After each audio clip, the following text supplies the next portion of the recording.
Hey guys, what is going on? My name is NoJ456 and today I'm going to be breaking down the entire Extinction storyline up to this point, starting with Point of Contact and then continuing into Nightfall. I'm going to be breaking down all the different parts of the story, all the different information that we got. So let's go ahead and jump right into it with Samantha's story. Now before we get started, you need to know a little bit of background information about Samantha Cross. She's a Harvard graduate with a PhD in paleolinguistics. She was recruited by David Archer to work on a secret project called Project Nightfall, and probably the most important piece of information you need to know about her is that she is a savant. She speaks 28 different languages, and the way that she can do this is because her brain works in a special way. Some different examples of real-life savants that actually occur in the real world are, for instance, you could say February 12th, 1871, and within a second a certain savant could tell you what day of the week that was, if that was Monday, Tuesday, Wednesday, whatever. They could tell you that in less than a second. Another example would be you could show them a huge jar of marbles and they could tell you exactly how many marbles were in the jar just by taking a look at it for a couple seconds, and they could get it spot on every time. It's some sort of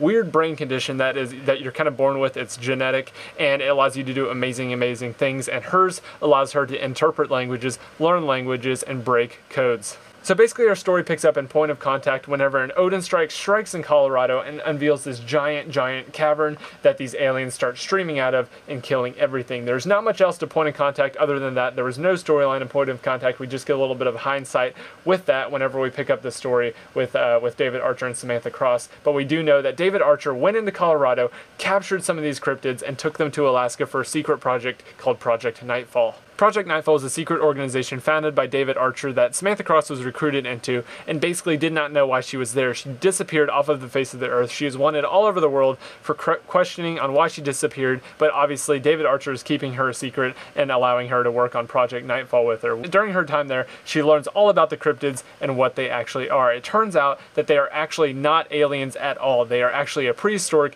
300 million year old species that are fueled by the Earth's core. They have survived underground for many years, back when the Earth was a completely unsuitable place to live for any life form. They survived underneath the ground when the world ended and basically have lived there for many years and were recently unearthed by Colorado and the Odin strike. After a few weeks in Alaska, Samantha Cross is finally given her purpose, and that is to translate the obelisk. The obelisk is a 150 million year old, way before people even existed, but a 150 million year old piece of obsidian that has writing all over it. It's characters of a dead language that she does not know what it means. It looks like Egyptian, it looks like Mayan, it looks like a ton of different things, but she does not have any of the information about it. She keeps asking Archer and the others for any kind of information on where it was found, what was found with it, but they will not tell her anything. After a few weeks of working on the obelisk and working on the translation, she is brought up for a little bit of a break and is absolutely horrified of what she sees. She sees a giant spider-type cryptid that you and I both know is called the breeder.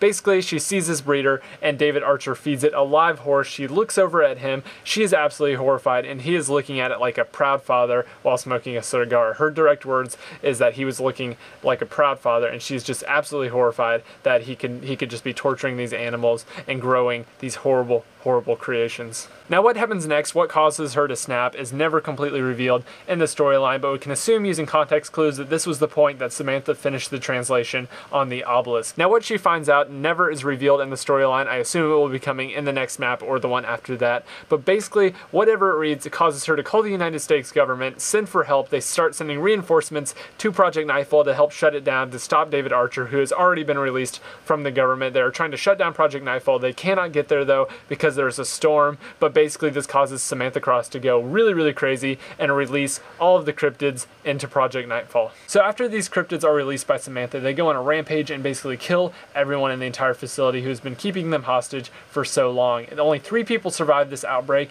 and the first of which we see at the very beginning of Nightfall. He goes up to the gate, he's asking for help, and the breeder comes down, stabs him, and kills him, and there are only 2 who remain. The first of which is David Archer, and the second of which is Samantha Cross. So David Archer survives just because he's a trained military professional. He knows how to kill them, he knows how to use guns, and he knows everything about their weaknesses and how to kill them and all of that information. But the second thing that is very interesting is how Samantha Cross survives. Basically, as she puts it, she is running from them, she's trying to escape from them, and they catch her, but they do not kill her. As you can see, there's many shots of her just being surrounded by these cryptids. They're everywhere, and she says she can feel their hatred, but they will not kill her. They're afraid of something inside of her. Maybe this is the knowledge that she gained by reading the obelisk, obelisk, maybe it's something to do with her being a savant, maybe it's something completely different, maybe she was genetically born somehow infused with cryptid something. We do not know what it is. All we know is that David Archer knows that she is very, very important. So during the actual playthrough of the game, you can see her about to kill herself. She says, "I found out what the translation means, but David will never find out." She's about to kill herself. She's a little reluctant, obviously, because, I mean, who wants to kill themselves? And David stops her from killing herself, grabs her, and escapes with her in his car. So from Samantha's perspective, this is the entire storyline up to the ending cutscene. The only other information that we have is what actually happens in the ending cutscene, which is absolutely insane. She is seen aboard a ship. David Archer basically tells her it's time for us to get to work, and she is seen implanted with some sort of cryptid hive attached to her head. She screams out, no, you know this is not going to be fun for her. The camera pans down, you see more cryptids are aboard, and underneath the boat, you can see this giant cryptid alien swimming underneath the water. So it's a very, very exciting ending to the storyline, and I'm absolutely thrilled with the Infinity Ward's kind of storyline that they've put together with this extinction mode. So if you guys did enjoy this video, it did help you understand. I will be coming out with David Archer's perspective next, but if this did help you, be sure to smash that like button. I know we can hit 1,000 likes on this because it did take me a long time to put together a lot of research and a lot of putting different pieces of the puzzle into place. So if you guys could get this to 1,000 likes, that would be absolutely amazing. Share this with any of your friends. I will be coming out with the next episode next Sunday. If you're watching this over a week since it's been uploaded, that episode is already up. It will be in the description down below. And I hope you guys enjoyed this. But anyway, I hope you enjoyed. My name is NoJ456. I will see you in the next video, and bye-bye.